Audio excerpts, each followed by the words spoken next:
Okay, nobody's still not going to confirm that CM Punk's a genuine cancer.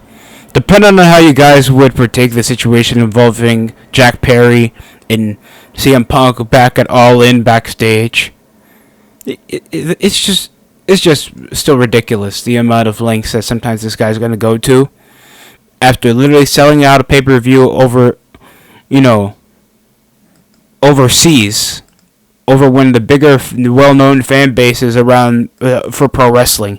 It depended on the decline mainstream-wise involving trying to tour. AEW still got that done with a record-breaking alleged house of 81,000 people getting to watch them live.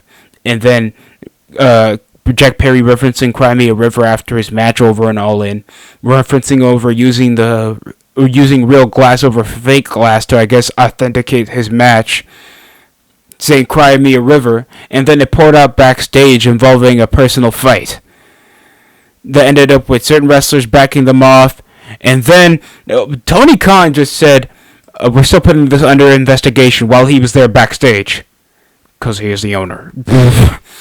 And then immediately, it goes over to allegedly pushing over that this could be him just lengthening his way out of AEW so he can get back to WWE. Because we know he's been trying to get prevalent. The guy even got kicked out of a Raw arena after being spotted backstage.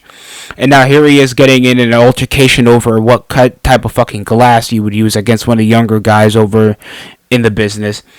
And not trying to at least go over it a better way that would have at least lesson try to teach him something to stay safe, and then Samoa Joe trying to calm him over backstage, getting a playful interaction with him, trying to and Miro as well, trying to slow stuff down, and then Punk just turning what is a 20 and turning it into a 90, just to shadow, just always trying to make it about him at the end of the day. That's what I'm getting out over the situation. Because if Punk wanted to teach Jack Perry a lesson, because we know the situation that happened with Goldberg, how he doesn't want to risk injury with younger guys. If that's the case, stop doing hardcore matches. I saw that pay-per-view over and All In. There was way too much. We cannot be getting blood spots, 20-minute, 30-minute matches, and I'm not saying it all because it's boring and I hate work rate. It's just because it drags over the show, and plus it's just a high risk of injury just doing a long match so early over in the show, and none of you guys are warmed up. It just makes zero sense over the sentiment of Punk is just being that much over a polarizing personality that even in the beginning, even Hangman Adam Page, a majority of guys that know him for decades just know what type of bullshit Punk is going to be on. Even though he's one of the more profitable guys over in AEW and one of the more prevalent guys over in the card, that still gives a massive draw range for AEW. So it's either the conundrum or they can't be playing nice. That's my opinion on the matter, because in my opinion, CM Punk is overrated. Overrated worker, talker, and he's obviously aged out of making spots, even though he's lost the athleticism. He's not that compelling than any other talker. You're telling me that you guys are going to copy what Punk says over LA Knight? No, that's not what I thought. Or even MJF. It has always been better people that carry feuds with with CM Punk that are more interesting than him. And apparently, he still doesn't get the memo as soon as he joined All Elite Wrestling. And now we're getting that sentiment right now, as soon as he's trying to force his way out. Because that's technically what I'm getting at. If this is the second goddamn pay-per-view that ends in a physical altercation since the All-Out scuffle that got him out for the last couple months. And even promoting over a show that barely draws more than Rampage because they actually care about the card.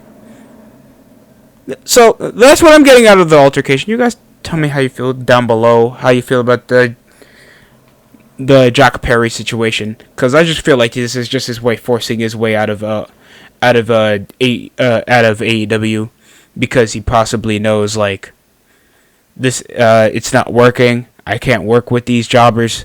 Even giving me what I want, it's not really what I want. And screw Triple H's promo. I'm not a martyr. I'm a real pro wrestler. and knowing that he's been trying to blackball and get into such minuscule feuds to somehow counteract like what's going on actual TV, because apparently shoot interactions are more interesting than what he actually does. Because Punk, he thinks he can depict himself as a likable person. He wants to be liked. He wants to get respect. He wants to feel like he's the greatest guy around because he wants the adulation of everybody around him when he knows he's a prick. He's a narcissistic dickhead. And depicting that over instead of like educating younger stars, he's picking fights with them backstage. And you're a 40-year-old man, Punk. You're like 44. Try to control that tone and actually regulate it so you can actually interact with a guy younger than you that might take that the wrong way. And you wouldn't be depicting over fights that have to be broken up by more grown-ass men. When two grown-ass men, whenever they have a disagreement, should begin and end the fight. It's dumb to me. And how this could pour over to him jumping ship, it would just be more agitating and money lost on the table. Because even though he's not one of my favorite wrestlers, imagine how much money that would be lost for AEW, knowing he's one of the bigger depicted stars that came back to pro wrestling because of it, and to stick it out of spite to the WWE. We all know that, and everybody AEW wrestler is there for that. So, tell me how you feel down in the comment section below. I'm gonna take my Tylenol and enjoy the rest of my weekend, and I hope you guys enjoy yours.